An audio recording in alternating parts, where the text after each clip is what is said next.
Los diáconos, siervos que reflejan a Cristo, es el título. Siervos que reflejan a Jesucristo. Cuando uno va al hospital, yo tuve la oportunidad de estar en uno durante 18 días, día y noche, 24/7, y normalmente cuando tú has ido a un hospital, puedes entrar. Tú puedes ir al hospital que tú quieras. Aquí en la Ciudad de México hay mucho para escoger para los que tienen presupuesto y para los que no tienen mucho presupuesto. Su presupuesto es distinto, ¿no?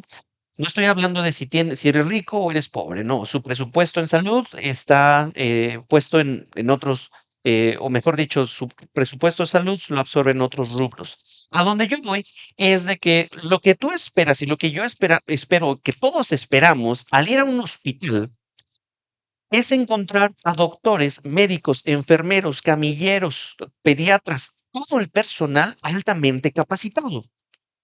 Yo creo que nadie va a un hospital simplemente a encontrar azulejos pulidos, pisos trapeados o indumentaria o mecanismos muy bonitos, pero con personal que no sabe cómo hacerlos. Creo que todos tenemos la expectativa de llegar a un hospital y creo que sí es importante la limpieza de un hospital, obviamente, la higiene, pero la intención es si hay médicos capacitados, doctores, enfermeros, etcétera. La iglesia es como un hospital de enfermos espirituales. Podríamos nosotros tener los pisos más limpios, trapeados y barridos, no tan solo por donde ve la suegra, sino realmente pulidos y encerados, con una infraestructura hermosa, con unos jardines excelsos. Pero ¿te imaginarías llegar a un hospital espiritual, donde alguien necesita una intervención urgente de la salvación de Cristo y haya servidores incompetentes? ¿De qué serviría entonces congregarnos en las lomas si hay servidores que tienen un carácter de la patada?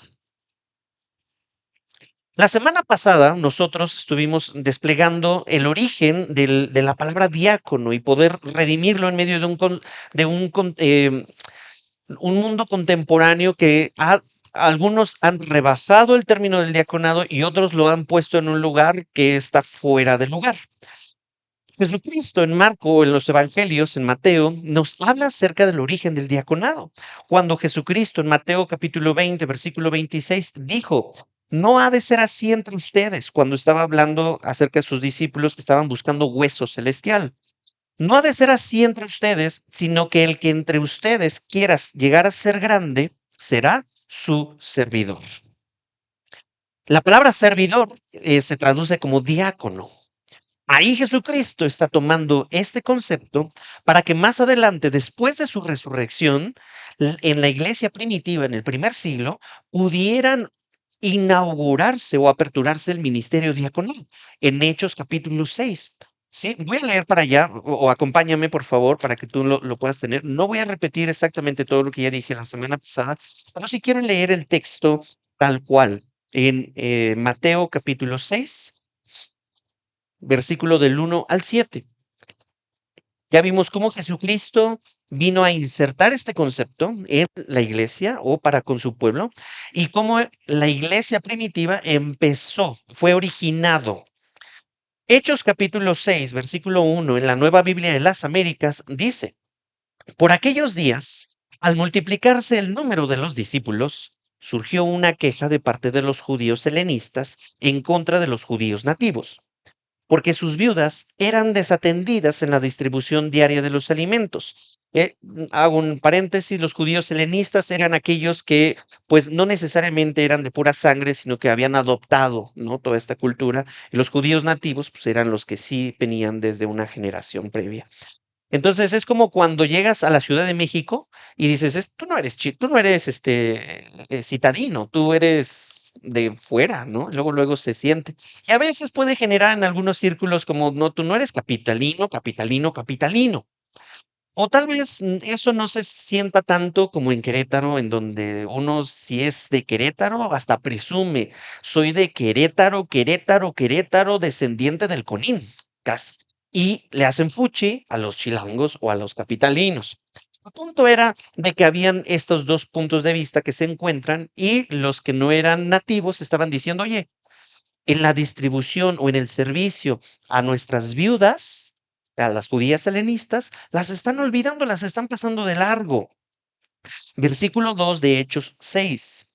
Entonces, los 12, que son los apóstoles, los que eligió Dios, ¿sí? Menos uno que era Judas, bueno, se desvivió, y ya en este punto ya habían seleccionado a otro. Dice, entonces los 12 convocaron a la congregación de los discípulos y dijeron, no es conveniente, están diciendo los apóstoles, los líderes religiosos del siglo I, no es conveniente que nosotros descuidemos la palabra de Dios para servir mesas.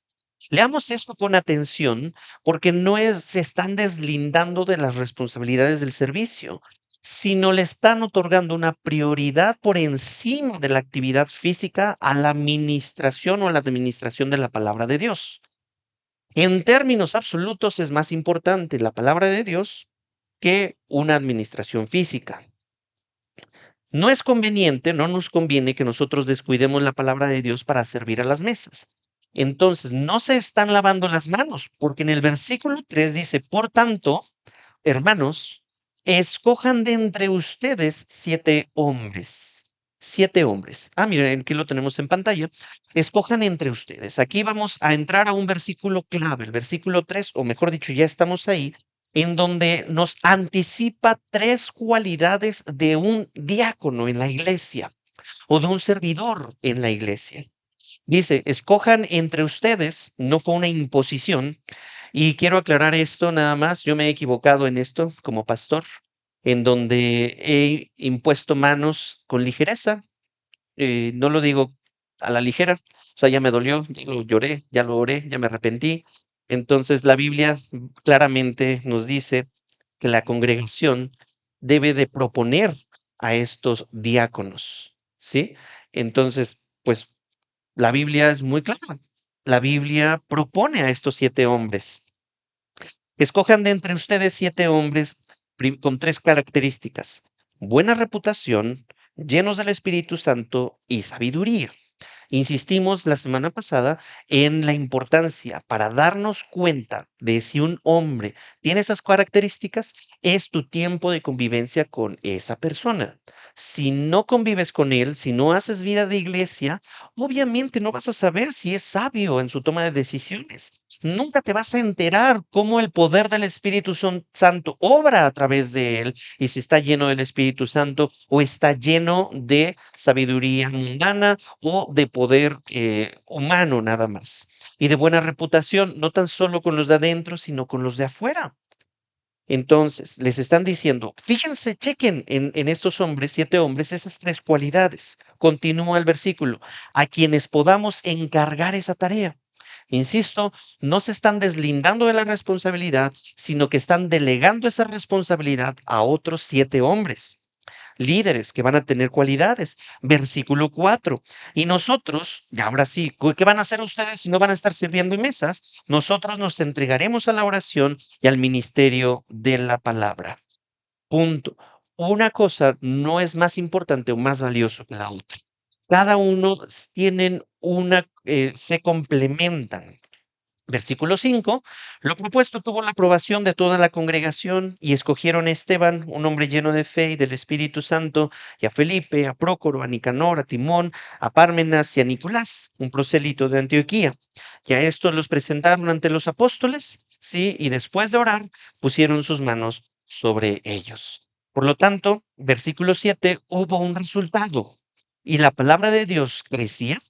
Hay muchas maneras de interpretar esto, pero la que nosotros debemos de ir tomando es la predicación, la enseñanza de las escrituras se priorizaba por sobre cualquier otra enseñanza, eh, porque Roma tenía sus propias enseñanzas. Cuando la palabra de Dios crecía, significa que habían ministerios o áreas en las que se promulgaba, se vociferaba, se comunicaba la palabra de Dios. Y el número de los discípulos se multiplicaba en gran manera en Jerusalén, y muchos de los sacerdotes obedecían a la fe. Hay cuatro elementos clave en ese texto. Uno, se priorizó la oración y el ministerio de la palabra de Dios. Vamos a ver si nuestra iglesia está siguiendo este modelo de iglesia, de la iglesia primitiva. ¿Se está priorizando la oración y el ministerio de la palabra? Dos, ¿se involucró a toda la congregación o se está involucrando a toda la congregación? En ese texto también se nos narra, se priorizó el ser lo interior de los servidores, o sea, el carácter, y se dividió el trabajo. Esos cuatro elementos clave, la priorización de la oración y la palabra, que se involucre en la congregación, que se priorizó el ser de los servidores y se dividió el trabajo, trajo por consecuencia que el diaconado, ¿sí? No significó un escalafón de subida, sino de bajada para cargar peso. Aquí no estamos como una empresa piramidal, ¿no? De tipo, bueno, iba a decir nombres, pero de multinivel. No, esto no es de multinivel de que, bueno, hoy soy visitante y a los 6 meses ya soy miembro y luego ya después soy diácono y luego ya soy diácono platino y luego y ya paso a ser anciano, luego de anciano ya paso a ser pastor y luego de pastor diamante, ¿no? No, no, no es un escalafón donde vas para arriba. Jesucristo lo dejó muy claro. Esto es un escalafón en donde bajas para cargar peso. Eso significa el diaconado. Aquí no hay de que el siervo del mes, por lo menos es lo que nos deja ver la escritura. Se reconoce, porque ah, eh, te fijaste que se reconoció por nombre, incluso su procedencia de cada postulante. Por lo tanto, yo creo que necesitamos reconocer también a los que van a ser diáconos en nuestra congregación. ¿Por qué estoy insistiendo y redundando en este texto? Porque quiero que nos preparemos como iglesia, oremos durante todo el mes de octubre, Señor, ¿quiénes van a ser nuestros próximos diáconos como congregación? Hay algunos hombres y mujeres que ya sirven, de verdad ya sirven, y ellos no buscan ni posición ni nada, pero el punto aquí ni siquiera es como darle, oye, te vamos a reconocer como para darte tu membresía y no, sino los reconocemos para honrar su servicio. Pero si no compartimos vida, si no conocemos a las personas, ¿cómo sabremos qué nombre postular? Es muy riesgoso antes de empezar a postular nombres si no tenemos claro quién es la membresía. Ay, pastor, ¿cómo habla como de la membresía? Ya va a empezar. No, no, no, tranquilos. Miren, Jesucristo tuvo 100 ovejas. ¿Cómo sabía que tenía 100? Pues porque las contó. Sabía quiénes eran. Si no hubiera dicho, tenía muchas ovejas. El punto aquí no es un asunto de, ay, ahora me van a controlar y ahora me van a decir qué hacer o qué no hacer. No, no, no, no, no. El asunto es saber, Señor, como pastor, por quién velo, por sus almas y por quién no. Porque hay una gran diferencia entre un visitante y un miembro. Nosotros no obligamos a nadie a firmar un contrato de, oye, tienes que firmar aquí. No, de hecho, ni siquiera pregonamos que hay un documento que te lo puedo entregar y lo puedes leer sin ningún problema. ¿De qué se trata ser un miembro en nuestra iglesia Horizonte Ciudad de México? Te lo puedo entregar sin problema para que tú lo puedas leer. Hay algunas responsabilidades, hay algunos privilegios que podemos tener, como ser aconsejados, ser disciplinados al participar de la adoración, participar de la Santa Cena como miembros, para aquellos que están teniendo un desempeño educativo, educacional, también poder favorecerles algunas becas. Porque bueno, si alguien viene, un visitante, y me dice, oye, necesito una beca o necesito un apoyo económico, le voy a decir, pues, ¿quién eres? No te conozco. O supongamos que Eric no lo conoce, pero alguien en la iglesia te conoce. Antes de empezar a postular, necesitamos determinar quiénes son miembros de la iglesia. Insisto, no es para generar un control. Dios me libre de eso. Dios me purgue de generar un ídolo de control en eso. ¿Para qué? Ni siquiera tengo poder para ni controlar mi propia vida. Necesito al Espíritu Santo para eso. Pero sí es importante que podamos a final del año poder decir, no, sí, yo soy parte de esta congregación. Si tú llevas 3 meses, 6 meses, un año, 7 años, creo que ya es muy claro quién es miembro. Y al final del año me encantaría poder saber y tener una lista. Ah, mira, porque no todos los que están, de verdad, seamos sinceros, no todos los que están en el grupo de WhatsApp son miembros de la iglesia. Hay algunos que están y hay algunos que no están. Por cierto, si necesitas agregarte, por favor, acércate con los chicos de multimedia para que te puedan agregar al grupo de la iglesia, donde mandamos links y algunos recordatorios. Punto es de que necesitamos saber quién es. Datos básicos, ¿cómo se llama? ¿Quién, de quién es hijo? ¿Quién es su familia? ¿Está bautizado o no está bautizado? ¿A qué se dedica? Asuntos muy básicos y decir, ah, perfecto, la membresía de Horizonte Ciudad de México durante el 2025 para el 2026 son 100 ovejas, incluidos el nombre de tal, tal, tal, tal, tal, tal, tal. O 70, o 50, no sé, o 10. Realmente aquí no ponemos el número. Dios dará el crecimiento, pero si queremos nosotros obedecer la palabra de Dios, pues empecemos poniendo en orden pues, quién es iglesia, porque si le digo a un visitante, oye, aquí postúlame a alguien, pues sería muy difícil, ¿no? Por lo tanto, para ir caminando en todo pues selección de diáconos, hay que recordar esta fórmula de Hechos 6. Hay una necesidad, ¿sí? Hay personas adecuadas y hay un crecimiento. Se divide el trabajo. Estas personas adecuadas son los diáconos. Y el diácono observa un problema, regresando a nuestro tema, ¿sí? Observa que hay una necesidad física, ¿sí? Desea salvaguardar la unidad, ¿sí? Es decir, que él está interesado en que se mantenga la unidad en lugar de dividir.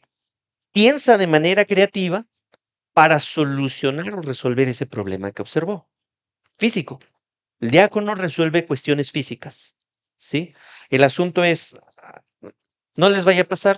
Yo cuando era niño y lo he visto reflejado con mis hijos, no sé si te sientas identificado con esto, de que a veces a uno se le olvida, es que dejó el calcetín en el pasillo, o que se le cayó el peluche, o algo en el pasillo.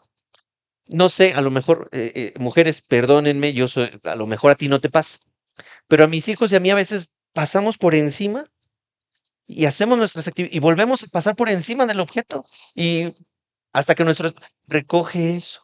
Ay, no, no lo había visto. El asunto es que si a ti te da igual ver los problemas, probablemente no tengas un llamado diaconal. Pero si tú estás, el Señor te pone, oye, veo una situación en mi iglesia, en Horizonte Ciudad de México. Dios me ha dado esto para servir, yo quiero comprometerme. Ves el problema, deseas salvaguardar la unidad, piensas de manera creativa. Esto parece muy simple, pero un diácono no presenta el problema para que sus superiores lo resuelvan en cuestiones horizontales, sino que el diácono piensa creativamente para proponer soluciones y entonces solucionar el problema. Muy sencillo. Porque ha pasado. Pastor, hay una necesidad de acomodar las sillas diferente. ¿Cómo le hago? Pregunta el diácono. Pues, pues piensa. De forma creativa. Pastor, se cayó agua en el pasillo. Pues ahí está las puertitas donde tú puedes ir a ese espacio y limpiarlo. ¿Y cómo se trapea? Mm, A veces sí me han dado muchas ganas de decir, a ver, pues déjame, mejor lo hago yo, ¿no? Pero digo, no me corresponde, no me corresponde, no me corresponde. El punto ahí es de que el diácono tiene que empezar a proponer, de forma creativa. Y la iglesia pasó por esto. Llegamos a Primera de Timoteo, donde Pablo claramente nos dice cuáles deben de ser las características del carácter de estos diáconos. No simplemente es porque se les facilite resolver y ya, sino vamos ahora sí a Primera de Timoteo, capítulo 3, versículo 8. De la misma manera, también los diáconos, ¿qué nos quiere decir esto? De que venimos del texto donde se desarrolla las características del ser o del carácter del anciano, pastor, obispo, que en términos bíblicos es lo mismo que se utiliza indistintamente. O sea, si alguien se refiere pastor, anciano u obispo, es lo mismo. Entonces, venimos de desplegar todas estas características que bien lo predicó Bernardo unas semanas anteriores, y de la misma manera también los diáconos, estas personas que van a estar sirviendo en la congregación, deben ser y empieza a desplegar las características. Si tú ya estás sirviendo o aspiras a servir en nuestra iglesia, chécate esto. Estas características no las piden para una función que para nuestros ojos puede ser más valiosa que otra. Las pide para alguien que simplemente sirve mesas. Y va a empezar. Un diácono tiene que ser digno. Uy, empezamos fuerte. Un servidor en la iglesia de Cristo, en el cuerpo de Cristo y en la de nosotros, Horizonte Ciudad de México, tiene que ser digno. ¿Y qué significa? Empecemos a desplegar un poquito estos conceptos. El carácter del diácono involucra que esa persona sea digno, este hombre, es decir, que sea digno de aprecio, merecedor de aprecio y de respeto, especialmente a causa de su comportamiento. Que sea digno. ¿Cuál sería el opuesto? Alguien que no merece aprecio ni respeto, porque su conducta o su comportamiento no es resultado de dignificar a esa persona. Oiga, pastor, pero ¿en dónde está la gracia y el amor? La gracia y el amor están puestas en la cruz del Calvario, pero no necesitamos a personas payasas o personas que demeriten la formación de su carácter cuando se encarga del cuidado de las almas o de Cristo, del cuerpo de Cristo. Por lo tanto, una persona tiene que ser digna, un hombre tiene que ser digno. Siguiente, un diácono es de una sola palabra. Una sola palabra, de una sola palabra, el original dice que no debían de ser o procurar un diálogo la palabra diálogos es dos conversaciones diferentes, es decir, hablar con dos voces, diciéndole una cosa a uno y otra cosa a otro. Un diácono de una sola palabra es íntegro en la forma en la que habla y no cambia su argumento o su conversación dependiendo con quién está hablando. Y en nuestra congregación somos susceptibles a eso. Hay algunas personas que le hablan bien bonito, bien dignas al pastor y se comportan súper padre en su vocabulario, es intachable, pero ya cuando están con otros hermanos o fuera de la iglesia, tienen un diálogo, hablan, dicen dos cosas, dos voces muy diferentes unas con las otras. De ahí yo también me tengo que tener cuidado. Porque hay algunos que pueden decir muy bonitas palabras aquí, pastor. Ay, usted es el mejor, predicó súper bien. Sus chistes me hacen reír. Cuando la verdad es que la verdad, digo, no, sí, este hermano, esta hermana, qué atento es, ¿no? No nos vayamos con eso. Un diácono tiene que ser de una sola palabra, que cuando habla con alguien, no tenga temor de decirlo en frente de otra persona. No estoy hablando de chisme, sino tú dijiste algo en tu convicción, lo mismo lo vas a decir aquí en tu caso o en tu trabajo o en tu escuela. Porque muy bonito aquí, sí, te entrego todo mi corazón y cantamos aquí bien padre, pero en el colegio, en el trabajo o en el tráfico decimos otras cosas. Un diálogo, dos cosas diferentes. Un diácono es no dado al mucho vino. Metámonos un poquito en saco de 11 varas. Metámonos un poquito en temas controversiales. ¿Has escuchado la famosa frase, una cervecita, pastor? Una copita, pastor. Bueno, yo sí, muchas veces. Desde capítulo 3, Pablo nos está clarificando acerca del uso y el consumo del vino. Ahora, la frase no dados al mucho vino está espiritualmente inspirada para que se lea no dados al mucho vino. ¿Dice ahí algo diferente? No hay mucho para de cuestión interpretativa que hacer. Pero la frase la define, o la podemos agregar un poquito más de luz, define a una persona que se sienta por mucho tiempo con la copa y toma hasta la embriaguez. Por costumbre en Latinoamérica, o por lo menos en México, en una temporada o en provincia, el consumo del alcohol en las iglesias, o del vino particularmente, era casi satanizado. Solamente los más liberales, o esos son el consumo de vino eran en los países europeos, ¿no? Sin embargo, aquí la cuestión no es que está condenando que beban vino, porque culturalmente en el primer siglo, obviamente, Pablo mismo le recomienda a Timoteo más adelante que consuma un poco de vino para sus problemas estomacales. Pero esto tampoco no quiere decir, ay, entonces sí me puedo echar mis dos, tres copichuelas. Mira, es una cuestión de conciencia. Particularmente, yo vengo de un contexto en donde mi abuelo paterno murió, mi paterno y materno murieron por alcoholismo. Y los matrimonios de mis abuelos fueron desquebrajados por causa del alcohol, a niveles críticos. Tengo un padre que batalló con el alcoholismo.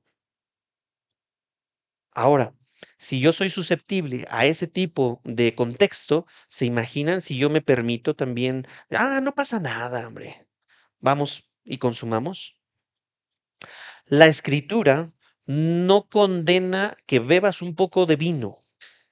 No estoy hablando, ojo, no estoy hablando de los cócteles y de todas estas otras bebidas que sí fueron creadas para alcoholizar a la gente.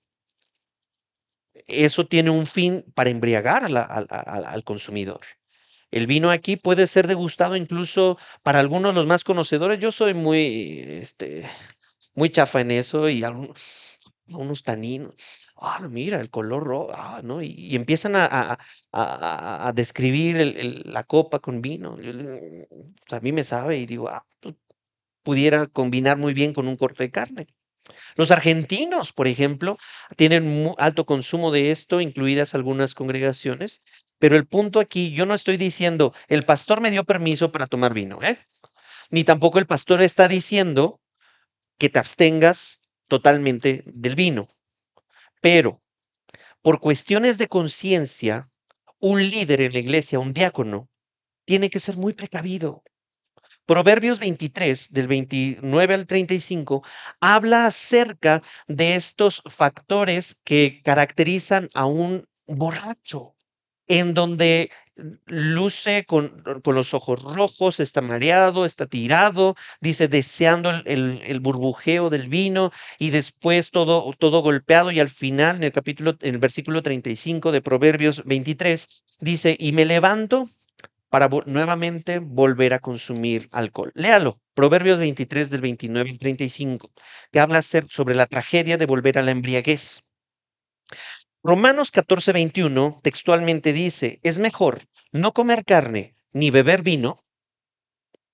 Póngame atención, Romanos 14:21, es mejor no comer carne ni beber vino, ni hacer nada en que tu hermano tropiece. ¿Se imagina usted que haya un congregante aquí que acaba de salir de un anexo que está batallando con el alcoholismo?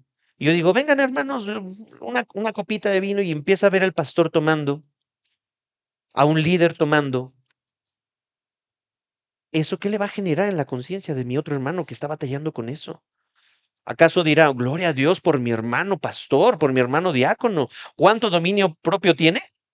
Pues obviamente no. Por nuestra culpa, por nuestro consumo, nuestra acción, es mejor abstenernos de esto que ser piedra de tropiezo en alguien que esté batallando, porque está motivado nuestra acción por por el amor a la otra persona. El diácono, entonces, repito, debe no ser dado al mucho vino. Y Efesios 5:18 lo remato diciendo, y no se embriaguen con vino. Ahí está el mandamiento, la embriaguez. No se embriaguen con vino en lo cual hay disolución, sino sean llenos del Espíritu Santo. Eso sí nos dice la Escritura, ¿sí? Quiero citar algunas frases muy mexicanas. O sea, la embriaguez, entiéndase, hasta atrás, hasta las chanclas, ponerse happy, ¿qué más? Eh, no, ya todo. Este, entiéndase, todas esas frases y los parecidos es que que estás mareado, ¿no? De que ya no reconoces, de que todo se te mueve, ya dan indicios de que ya tú ya estás embriagado. Sí, voy a cerrar ese punto. Si tienen más dudas, podemos platicarlo con mucho gusto y abordamos más casos muy particulares. Continúa diciendo ese versículo de primera de Timoteo capítulo 3 versículo 8, ni amantes de ganancias deshonestas. Ser, ¿qué eso quiere decir? Que el diácono no tiene que desear adquirir esta riqueza que le va a traer desgracia y vergüenza de una forma mala vida. Tenemos el ejemplo, entonces, de Judas, que fue lo opuesto a esto, amante de ganancias deshonestas, en donde se describe en la Biblia a Judas como aquel que era el tesorero, que tenía la bolsita de todo el efectivo, y entonces él sustraía, sin ningún fin aplicado al reino de Dios. Es decir, incluso en los diáconos son susceptibles a la corrupción. ¿Por qué? Los diáconos manejan las ofrendas y distribuyen el dinero para las personas necesitadas o los servicios, como lo que ya vimos al principio en los anuncios. ¿Por qué ofrendamos nosotros bíblicamente? ¿Sí? Primero por amorosa obediencia, luego para tener privilegio de llevar el evangelio a más personas y porque para mantener el lugar en donde nos reunimos y las personas que aquí se laboran, ¿no? Entonces, los diáconos también son susceptibles a esto, a que sustraigan. Y sería muy triste que en nuestra iglesia un hombre sea propuesto a sabiendas de que le gusta hurtar. Aquí no estamos hablando, el proponer a diáconos no es como, pues yo conozco a este hombre que batalla con un poquito de sustraer, de robar. Yo creo que si lo nombramos como pastor se le va a quitar. Yo ya me equivoqué. Y eso no funciona. Eso no es lo que dice la Biblia. No porque lo pongas en una función o en un oficio, se le va a quitar o arreglar lo que tiene por defecto en el carácter. Al contrario, lo potencializará. Versículo 9. Sino guardando el misterio de la fe con limpia conciencia. El misterio se utiliza aquí porque significa que es una verdad que antes estaba encubierta, pero que ahora ha sido revelada por Dios. La fe, o el misterio de la fe no es simplemente un conocimiento intelectual de lo que sabemos de Dios, sino que a este versículo, el versículo 9, nos dice que tiene una convicción de ponerla en práctica. Guardar el misterio de la fe quiere decir que su ministerio, su conocimiento, no es un simple conocimiento intelectual, sino una convicción vivida. Un diácono que no conoce la palabra de Dios, ojo, un diácono que no conoce la palabra de Dios no puede manejar los asuntos de la iglesia de Dios. Un diácono que no vive en la palabra de Dios, sino que tiene una conciencia reprobada, no puede manejar la iglesia de Dios. Pastor, pero solo voy a servir mesas. Conoce tu Biblia. Oye, pastor, pero solo voy a limpiar. Esto es también para ti. Versículo 10. Que también estos, o sea, los diáconos, sean sometidos a prueba, al igual que los ancianos, sean sometidos a prueba primero, y si son irreprensibles, que entonces sirvan como diáconos. Someter a alguien a prueba, un diácono, quiere decir que debe ser observado a lo largo del tiempo. La prueba es en el tiempo, ¿sí? Antes de servir, deben ser probado. La iglesia observa, discierne y confirma el llamado diaconal. Yo no tengo ojos por todos lados. Mi madre sí tenía ojos hasta en la nuca, pero yo no. Usted es quien ve tras bambalinas. Usted es quien ve a esos hombres que dicen una cosa enfrente del pastor y hacen otra debajo del púlpito. Usted es quien me ayuda a poder observar y a confirmar. Iglesia, somos copartícipes de este gobierno, de esta administración de la iglesia, del cuerpo de Cristo. Y ojo, la prueba o el que se ha probado un hombre no es mirar su desempeño ministerial. No, no, no, no, no, no, no, no nos confundamos. Porque alguien puede ser brillante detrás de un micrófono, pero puede ser oscuro en su carácter y con su familia. No es mirar el desempeño ministerial, sino su carácter y su familia. Porque si no sabe hacer equipo para servir con su familia en su casa, ¿cómo podrá hacer equipo con otros que apenas conoce de la iglesia? ¿Me van siguiendo? Un creyente no probado es un creyente reprobado, dijo un pastor. Un creyente no probado es un creyente reprobado. Es un creyente no preparado. Y ahora son sometidos a prueba a lo largo del tiempo. ¿Para qué? Para ver si es irreprensible. Irreprensible no significa que sea perfecto, sino sin acusación legítima que dañe su testimonio. ¿Y cómo medimos eso? Bueno, la familia tiene una mejor evaluación de su testimonio, sus hijos, su cónyuge. Y esto no quiere decir que tenga una familia perfecta, pero sí ejemplar. Que sea una familia que podamos decir, yo quiero ser como ellos. No son perfectos, pero son ejemplares. Ejemplo de arrepentimiento, ejemplo de enfrentar desafíos, ejemplos de fe, ejemplos de servicio, ejemplo de un amor desinteresado. Irreprensibles, insisto, no significa ser perfectos. Irreprensibles, al igual que con los ancianos, no significa que es sumamente hermético donde él intencionalmente se guarda para que no conozcan sus fallas. No, no, no, no, no, no, no. Sino que reconoce esas fallas o deficiencias y las pone a los pies de Cristo para que en esa debilidad el poder de Dios se glorifique. En la vida cristiana es fácil fingir, fingir que somos cristianos, que hablamos bien, que nos comportamos bien, que tenemos una vida piadosa, que buscamos a Dios, que oramos, que leemos, pero a través del tiempo, el tiempo probará la autenticidad de la fe. ¿Cómo sabremos si una persona realmente ama a su esposa si durante el tiempo nunca vimos o nunca nos enteramos o vimos que nunca estaba presente con sus hijos? El tiempo nos va a ayudar a autenticar, sí, a probar su fe. Y Dios quiere que seamos coherentes entre lo que decimos y lo que hacemos a largo plazo.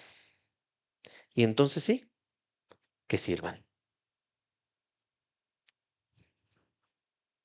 ¿Cómo sabremos que su fe es auténtica si su fe no es probada?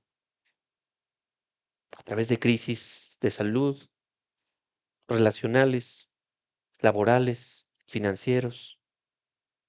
Y la verdad es que yo tengo el privilegio de poder conocer las historias de muchos hombres aquí en nuestra congregación y decir, wow, tu fe es ejemplar. Y mis respetos para esos señores.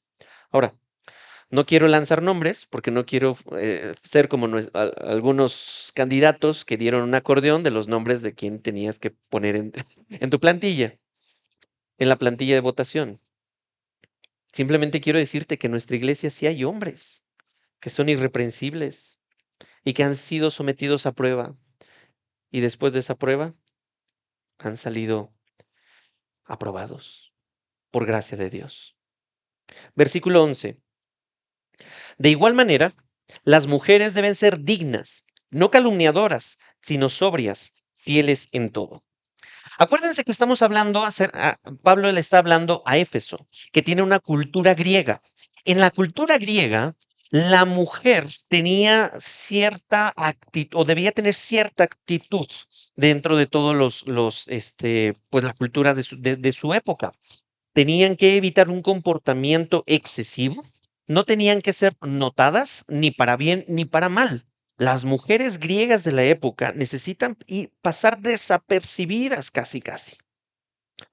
Aquí Pablo está incluyendo a las mujeres, está rompiendo el esquema cultural de la época y nos está dando un gran ejemplo a nuestra época de cómo las mujeres ejercen un servicio bíblico. Ahora, de igual manera, las mujeres puede prestarse a dos interpretaciones. Una, ¿sí? Ya sea que sean mujeres diaconisas, o sea, diáconos y diaconisas, o que sean las esposas de los diáconos. Cualquiera de las dos interpretaciones es correcta. No hay mucho que decir al respecto. El punto es que Dios está dignificando la labor femenina dentro de las congregaciones. Porque a veces llegamos a congregaciones donde se suprime a la mujer. Dice, no, tú no sirvas, tú no hables, tú no enseñes, es más, ni te maquilles. Hasta fea, vuélvete.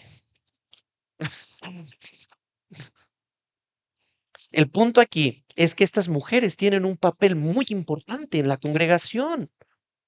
Hay áreas del alma en la que el hombre no puede llegar con tanta facilidad como una mujer para servir.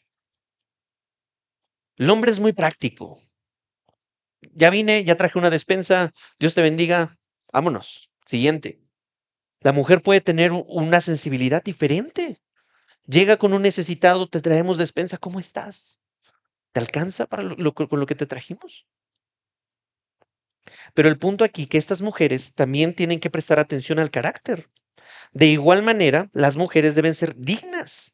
Repito lo que dije con los hombres diáconos. Dignas es ser digno de respeto, de aprecio, especialmente a causa de su comportamiento. No calumniadoras. ¿Qué significa esto? Calumniar es atacar la reputación de otro mediante mentiras o difamación. Y ojo, es maravilloso cuando una mujer está sirviendo. Es maravilloso cuando un matrimonio está sirviéndole a Dios en su iglesia. Pero es terrorífico y casi diabólico cuando el hombre está sirviendo y la mujer va en un sentido opuesto. El ministerio puede ser tan llevado a la miseria por la actitud de la mujer que está a un lado o que está sirviendo. Por este tipo de conducta calumniadora. Es decir, que está atacando la reputación de otros. ¿Ya viste? La esposa del otro diácono, ¿ya viste la esposa del pastor? ¿Ya viste al mismo pastor? ¿Ya viste a estos que vinieron? Y empieza a difamar la reputación de otro, la mujer. Por eso es importante, la mujer tiene que aprender a no calumniar.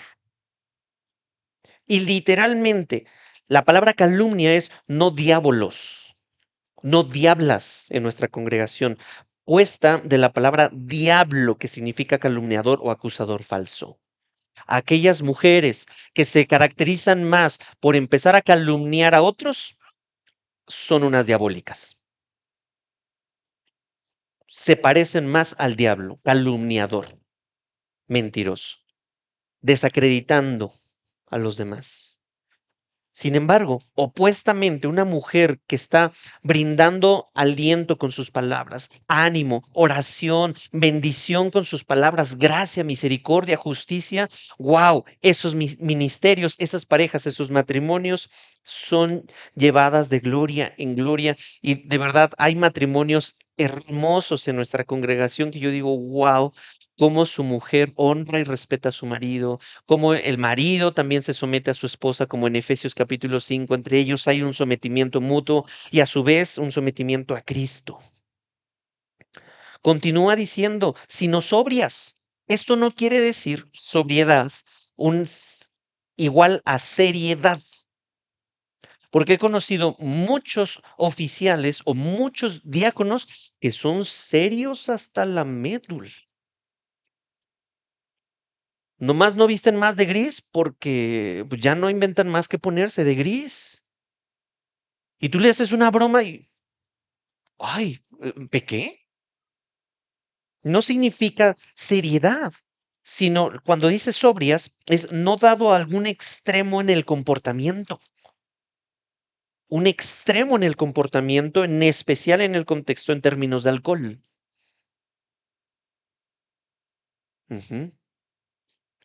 Porque hay mujeres que es lo opuesto a una sobriedad, viven a un exceso y entonces mujeres en sus excesos, embriagándose, hacen cualquier harta de pecados, dispuestas a cometer cualquier tipo de pecado. En una comunidad multicultural como la nuestra, donde convivimos diferentes idiomas, acentos, culturas, formas de pensar, porque son algunos de diferentes países. Ecatepec es como un país. Y las personas pueden unir o dividir. Cristo nos llama a usar nuestra boca, mujeres, para dar vida, para bendecir. Y hay mujeres que al contrario, castran la autoridad de su esposo. Eso es diabólico. Diácono, ¿cómo está tu esposa? Versículo 12. Que los diáconos sean maridos de una sola mujer y que gobiernen bien sus hijos y sus propias casas. El ministerio comienza en casa, mis amados y mis amadas. La manera en que alguien trata a su familia revela mucho cómo servirá en la iglesia, con una autoridad de parte de Dios amorosa o con una autoridad de parte suya tiránica. La fidelidad matrimonial, entonces, cuando dice maridos de una sola mujer, lo que está diciendo es, hay un gran valor en aquel diácono que le ha jurado fidelidad matrimonial conyugal a su esposa. Es responsable de sus roles en el hogar. Por lo tanto, esto me va a doler. Pero un hombre divorciado o vuelto a casar no puede fungir como diácono reconocido. Algunos interpretarían hombres de una sola mujer como que aunque se haya divorciado en su vida anterior y ahora en Cristo pueda jurarle fidelidad a su esposa. La verdad bíblica no es por simplemente una cuestión de sesgar, sino si tener una familia ya es una gran responsabilidad, ahora una familia mixta en donde hay padrastros, hijastros, hermanastros y todo esto, se duplica esa responsabilidad y súmale el peso del ministerio por amor a su alma, no es lo más justo, no es lo más sano. Y ahora, por algo dice también, aquellos que se han divorciado, ya sea antes de Cristo o en Cristo, no son candidatos para ser diáconos, mucho menos para ser pastores. Yo antes pensaba que había una oportunidad. Yo creo que a lo largo del tiempo uno se va dando cuenta de que la palabra de Dios es tan clara, maridos de una sola mujer, y sobre todo que gobiernen bien sus hijos. Insisto, un hombre divorciado con hijos o familias mixtas es un triple asunto de gobierno. Y tampoco cuando dice gobiernen bien sus hijos y sus propias casas, como en los versículos anteriores, no quiere decir familias perfectas, ¿sí? Sino ejemplares y dignas de imitar por su amor a Dios y al prójimo, de forma real, de forma real. Hay familias dignas y ejemplares que a lo mejor tienen ciertas batallas y desafíos, pero en una ciudad en donde está bajo ataque la familia tradicional, en donde los creyentes deben mostrar que el Evangelio transforma nuestra vida familiar, necesitamos dar esos modelos. Ahora, no estoy diciendo ni descartando que una persona divorciada o una persona que se ha vuelto a casar no puede servir en la iglesia. Puede servir en cualquier otra situación, pero no en un reconocimiento como diácono. Ay, pastor, y yo no lo inventé, es que ahí dice en la Biblia. Es muy serio el carácter del diácono, que Dios le pone al carácter del diácono. Versículo 13. Pues los que han servido bien como diáconos, aquí está la recompensa. Oye, pero es que es mucho esfuerzo, se piden muchos requisitos, es abrumador. Bueno, es que estamos hablando de almas, no de un trabajo secular en donde simplemente uno va y checa tarjeta y apariencias. No, no, no, no, estamos hablando de almas. Porque los que han servido bien, mi hermano diácono o diaconisa, dice, obtienen para sí una posición honrosa y gran confianza en la fe que es en Cristo Jesús. Servir bien trae recompensa, honra y gran confianza. ¿Te acuerdas que en Hechos 6 se honró a estos hombres mencionándolos por nombre? Mis hermanos, démonos este mes, de verdad, póngase ahí como tarea. Señor, ayúdame, dame luz para saber qué personas, qué hombres o mujeres necesito yo orar por ellos durante este mes para poderlos reconocer como diáconos. O sea, no es solamente para mí. Yo ya me equivoqué diciendo, bueno, ellos van a ser los diáconos, sin considerar la congregación. Pero hay gracia a aquel que confiesa su pecado y se arrepiente, ¿no? Dice Proverbios 28:13. El punto es, Señor, la iglesia, la membresía, los que son parte de esta congregación y que van a ser reconocidos, esos hombres y o mujeres, recibirán honra y gran confianza. En lo poco has sido fiel, en lo mucho te pondré, dice el Señor. El servicio humilde es bendecido por Dios y honrado en la congregación. Es hermoso cuando escucho dirigirse a jóvenes, a otros hombres mayores con el respeto y la honra, porque realmente son un gran ejemplo de diáconos. Es un deleite, un placer, incluso honrar a aquellos hombres que han lavado los pies de nuestra congregación y aún sin haber sido vistos. Somos corresponsables del nombramiento de los diáconos.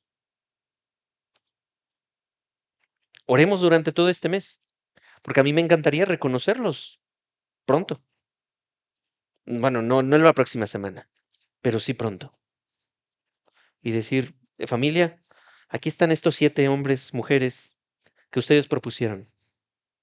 Nosotros estamos de acuerdo, impongamos manos, oremos y todo el 2026 ellos serán nuestros diáconos. El honor en la iglesia no se gana con títulos ni con dinero, sino con servicio fiel y humilde. Y termino con esta conclusión que dije hace 8 días, citando a Mark Dever y Paul Alexander en su libro de 9 marcas de una iglesia saludable, con donde dice al respecto de los diáconos. Por tanto, sirven los diáconos para atender las necesidades físicas y financieras de la iglesia y lo hacen de tal forma que sanan divisiones, traen unidad bajo la palabra de Dios y apoyan el liderazgo de los pastores. Sin el servicio práctico de los diáconos, los pastores no estarían libres para dedicarse a orar y a servir la palabra a las personas. Los pastores necesitan que los diáconos sirvan prácticamente y los diáconos necesitan que los pastores lideren espiritualmente. Que Dios bendiga su palabra. Vamos a orar.